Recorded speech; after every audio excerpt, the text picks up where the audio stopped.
చైతన్య భారతి సంస్థ నుంచి ఈ వీడియో చూస్తున్నటువంటి ప్రేక్షకులు మీ అందరికీ కూడా నా హృదయపూర్వకమైన నమస్కారం తెలియజేస్తున్నాను.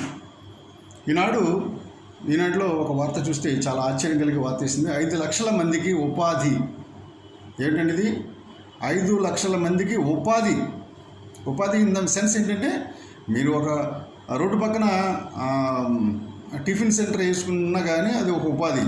రోడ్డు పక్కన ఒక చుట్టలో సిగరెట్లు అమ్మడం కూడా అదొక ఉపాధి. అంటే ప్రభుత్వ ఉద్దేశంలో ఇదండి, ప్రభుత్వం యొక్క డెఫినేషన్లో ఉపాధి అంటే ఇదే ఉపాధి. అంటే మీరు ఏ రకమైన బిజినెస్ చేసుకోవాలనుకున్నా, బిజినెస్ అంటే ఇన్ ద సెన్స్ ఏంటంటే చిన్న బిజినెస్లు అండి. అంటే కానీ పెద్ద మనకి లక్షల్లో టర్న్ ఓవర్ ఉండే బిజినెస్లు కాదు, చిన్నవి. తేగలు అమ్ముకుంటాం, ఎండు చేపలు అమ్ముకుంటాం.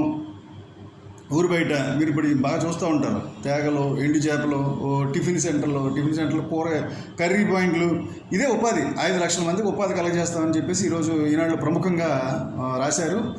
ఐటీ ఎలక్ట్రానిక్స్ రంగాల లక్ష్యం ఇదంట. ఐటీ ఎలక్ట్రానిక్స్ రంగాల్లో బుద్ధి లేదండి ఈ వార్త రాయడానికి.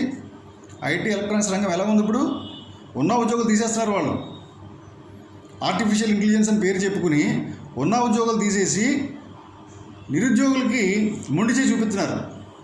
నిరుద్యోగ భృతి అన్నారు. ఎవరిచ్చారు నిరుద్యోగ భృతి?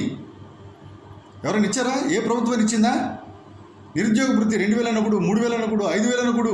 ప్రభుత్వాలు ఈ విధంగా ఈ మన నిరుద్యోగుల్ని ప్రతి ఓడు చీట్ చేయడమే, ప్రతి ప్రభుత్వము మోసగించడమే. ఏదో ఆశ ఏంటంటే, ఆపదలో ఉన్నవాడు, ఏదైనా ఆశలో ఉన్నవాడు ఎవరి మాటైనా వింటాడు. నిజమేనేమో, నాకు కూడా ఇలాగ చేస్తారేమో, మాకు నిరుద్యోగ భృతి వస్తుంది. నిరుద్యోగ భృతి కోసం మీరేంటయా పాకులాడిది? మీకు ఉద్యోగాలు ఇవ్వాల్సిన బాధ్యత ప్రభుత్వంది. ప్రభుత్వాన్ని నిలదీయండి. ఎందుకు మాకు ఉద్యోగాలు అవకాశాలు ఇవ్వడం లేదు? ఉద్యోగం అంటే ఏంటి? ప్రైవేట్ ఉద్యోగమా? ప్రైవేట్ ఉద్యోగం ఎంతమంది ఎన్ని సంవత్సరాలు ఉంచుతారు? నీకు ఒక వయసు 35 to 40 years వచ్చిందని గెంటేస్తారు బయటికి. కుటుంబానికి ఒక ప్రభుత్వ ఉద్యోగం ఉండాలి. ఒక ఫ్యామిలీని ఒక యూనిట్ కింద తీసుకుని ప్రతి ఒక్కరికి ఉద్యోగం కల్పించే బాధ్యత ప్రభుత్వాన్ని. అంతేగాని ప్రైవేట్ ఎదుగో నువ్వు ఇంజనీరింగ్ చదువుతున్నారు, ఎందుకు ఇంజనీరింగ్ చదువుతున్నారు అనుకున్నారు? ఎందుకు ఇంజనీరింగ్ ఎంకరేజ్ చేస్తున్నారు వీళ్ళందరూ కూడాను? ఇంజనీరింగ్ కాలేజీలు పెట్టుకుంది వాళ్ళు.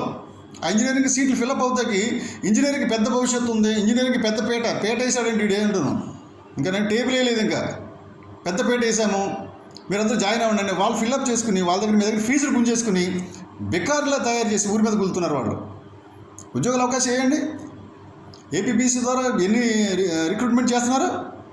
జగన్ ఎంత రిక్రూట్మెంట్ చేశాడు? ఇప్పుడు ఈ ప్రభుత్వం ఎన్ని రిక్రూట్మెంట్ చేస్తున్నారు? వీళ్ళ హామీ ఏంటి?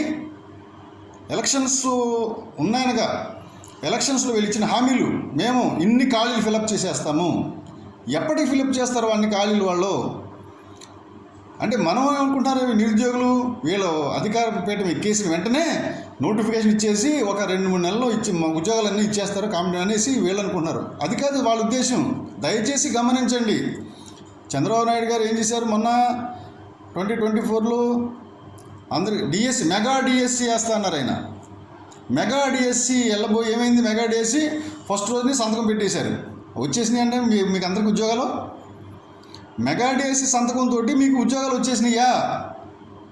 మెగా డిఎస్సి వీళ్ళు ఎప్పుడు వేస్తారో? మెగా డిఎస్సి కాదు, మైక్రో డిఎస్సి అంటే రేషనలైజేషన్ అనే పేరు మీద